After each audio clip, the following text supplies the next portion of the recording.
पहलगाम में ये जो हमला हुआ, आतंकवादी हमला, उसमें एक बात आ रही है कि इंटेलिजेंस का फेलियर था। ऐसा कैसे हो सकता है कि टूरिस्ट वहां जा रहे हैं, वहां कोई डिप्लॉयमेंट नहीं है, कोई आर्म फोर्सेस नहीं थे, सिक्योरिटी फोर्सेस नहीं थे?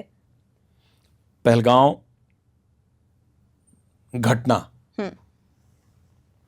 में इंटेलिजेंस फेलियर नहीं था, ये मैं नहीं बोल रहा हूं। इंटेलिजेंस फेलियर का किसी का आरोप अगर कोई लगाता है पहलगांव केस में, तो उसके आरोप को भी मैं खारिज नहीं कर रहा हूं, क्योंकि अगर इसका वर्बेटम अर्थ निकालिए, अगर हमें इंटेलिजेंस है कि इतने लोग मारने आ रहे हैं तो हम मारने देंगे?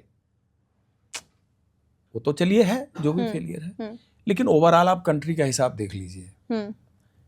मुझे लगता है कि अगर उस बात का मान लीजिए इंटेलिजेंस नहीं था, क्योंकि इंटेलिजेंस अगर किसी को पता होगा कि भाई आज आके टेररिस्ट बेगुनाहों पर अटैक करेंगे टूरिस्ट पर, तो क्यों करने देगा? वो कोई नहीं करने देगा।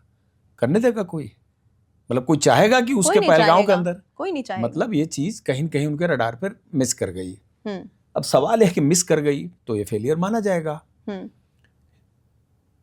तो without defending them, without defending the local police and the people who are responsible for intelligence, इतना मैं जरूर कह सकता हूं कि कश्मीर स्पेसिफिक जितने टूरिस्ट हॉटस्पॉट हैं या कंट्री में और जगह भी, आप हर जगह किसी को सिक्योर नहीं कर सकते। 141 करोड़ की हमारी पॉपुलेशन को आप ईच एंड एवरी प्लेस पे सिक्योरिटी नहीं दे सकते। आप बताइए, पाकिस्तान स्पॉन्सर्ड टेररिस्ट ग्रुप ने कश्मीर से लेकर कन्याकुमारी और गुजरात के अहमदाबाद से लेकर के और गुवाहाटी तक कौन सी जगह छोड़ी है जहां इनके अटैक नहीं हुए पास्ट में? यानी कोई अगर ग्रुप या कोई भी इंडिविजुअल जो रेडिकल ग्रुप का है, वो जिस दिन मन बना लेगा कि हमें यहाँ टारगेट करना है तो कर सकता है। आप दिल्ली की ले लीजिए, दिल्ली का कोई भी जगह बताइए। इस स्पेसिफिक केस में मेरा जरूर मानना है कि शायद हम लोग पहलगांव में इतने फ्रीली मेरी मेकिंग करते हुए इतनी बड़ी तादाद में टूरिस्ट पे पाकिस्तानी टेररिस्ट आके जंगल पहाड़ से अटैक करके मार डालेंगे, शायद ये इन्होंने इल्म इनको नहीं रहा। कहीं न कहीं ये चीज़ रडार से मिस की। यह भी कह सकते हैं कि हम थोड़े कॉम्प्लेसेंट हो गए थे। हमें लगने लग गया था यार 6 साल हो गया, हमें लगने लग गया था नहीं ऐसा तो नहीं करेंगे। और देखिए, हर चीज़ इंटेलिजेंस रडार पे आ भी नहीं सकती। कई चीज़ आप एक असेसमेंट पे चलते हैं। मतलब इतनी बड़ी निहत्थे टूरिस्ट पर कोई अटैक भी तो नहीं हुआ था कश्मीर में। स्कूली बच्चों के बस पे भी कभी अटैक नहीं हुआ था। यानी टेररिस्ट का भी कोई उसूल होता है। कौन ऐसे मारता है? मतलब लेडी बच्चे खड़ा करके ऐसे तो कोई नहीं मारता।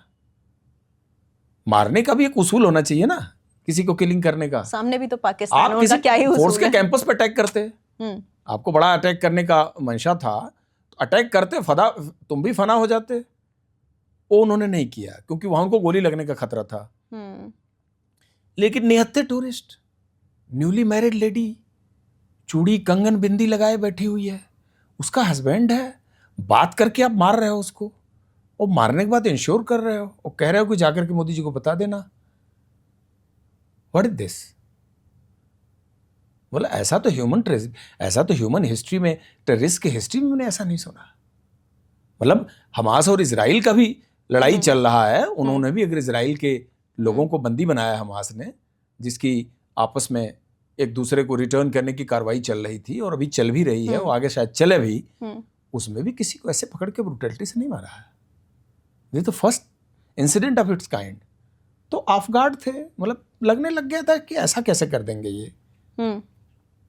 मतलब आप जितने नॉर्म हैं, international norm, national norm, humanity के एंगल, एक कहते हैं ना कि हर पापी आदमी भी एक उसूल रखता है, उसको सबको तोड़ के आप इस लेवल पर आ गए। भाई ऐसी किलिंग तो कोई भी कहीं जाके कर लेगा।